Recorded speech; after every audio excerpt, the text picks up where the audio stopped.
You reach for the glass of wine, you scroll, you snack, and for a moment it works. But then comes that quiet whisper, geez, is this it? Now let's be real, my friend, we all have our go-to comforts. That nightly glass of wine or two, online shopping therapy, binge watching shows you've already seen twice, even scrolling endlessly through other people's lives while quietly zoning out your own. And here's the thing, none of these are bad on their own, but the question is, what are you really craving when you reach for those things?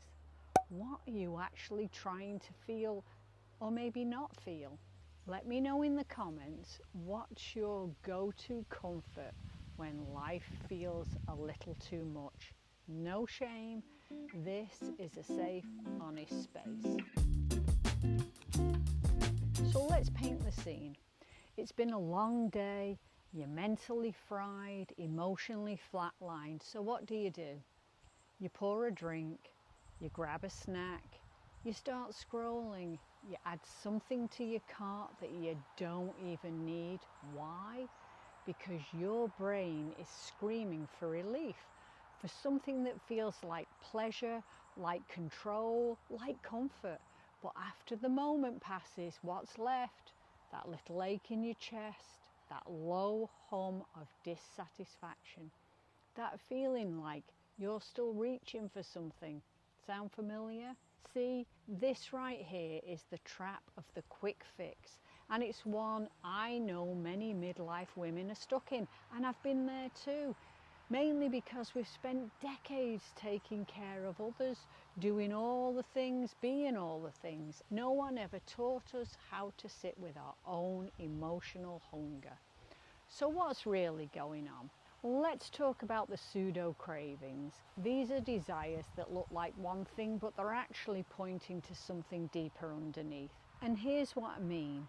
You think you're craving a glass of wine, but maybe you're actually craving peace or a moment of transition between who you are for everyone else and who you are for yourself.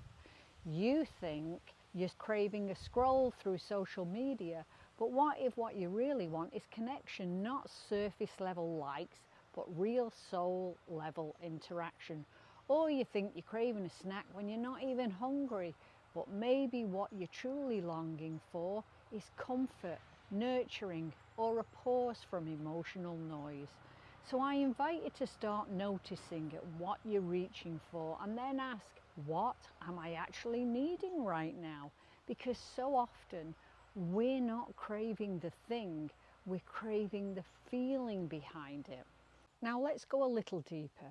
See, underneath the snacking, the sipping, the scrolling, there are core human needs we all carry, like connection, meaning, growth, peace, autonomy, joy, contribution. And when these needs aren't being met, then we find ways to soothe ourselves, to cope, to escape, to feel something even if it's temporary. But here's what I've learned. We can't pour wine into a hole where meaning is missing.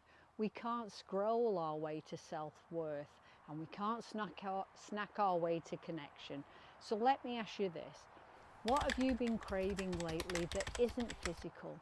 When was the last time you felt truly fulfilled, not just entertained or distracted? Now, I'm not here to tell you to cut everything out cold turkey. And this isn't about restriction, it's about awareness and it's about choice. So this week, I invite you to try something different. Next time you feel the pull to reach for your usual comfort, pause just for a moment and ask yourself, what do I truly need right now? Is it rest? Is it connection? Is it purpose? Is it permission to feel something uncomfortable? And then take one small intentional step towards meeting that deeper need. Now that might look like calling a friend instead of opening a bottle, journaling for 5 minutes instead of grabbing your phone, or going for a walk, just to breathe. Saying no when you usually say yes, or saying yes when you always play small. You know, these are tiny acts, but they matter because every time you choose awareness over autopilot, you're rewiring your brain, you're healing your relationship with yourself, and you're showing up for the woman you're becoming. Now, if you want some support as you start to explore your deeper cravings, especially if you're someone who reaches for wine when you feel overwhelmed, bored, or emotionally drained, then I've created something just for you. It's my 4-week wine pause journal. And no, it's not about shame or giving up wine forever if you don't want to.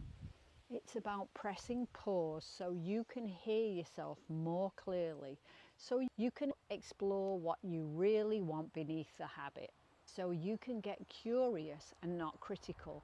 And if this sounds like something you need, you can grab your copy in the description below. Remember to remind yourself, you're not weak, you're not a failure, and you're certainly not broken. You've just learned to numb what hurts, and now you're ready to start to feel what matters, and that's powerful. So my friend, let me ask you again, what do you really crave right now? Let me know in the comments. Let's talk about it. Let's be real about it, because the more honest we get, the more freedom we find. Now, if this resonated with you, please hit that like button, subscribe, and share it with another woman who's ready to go deeper. Honestly, we don't have to keep numbing. We get to feel and we get to heal. So thanks for being here with me. Take good care, and I'll see you in the next video.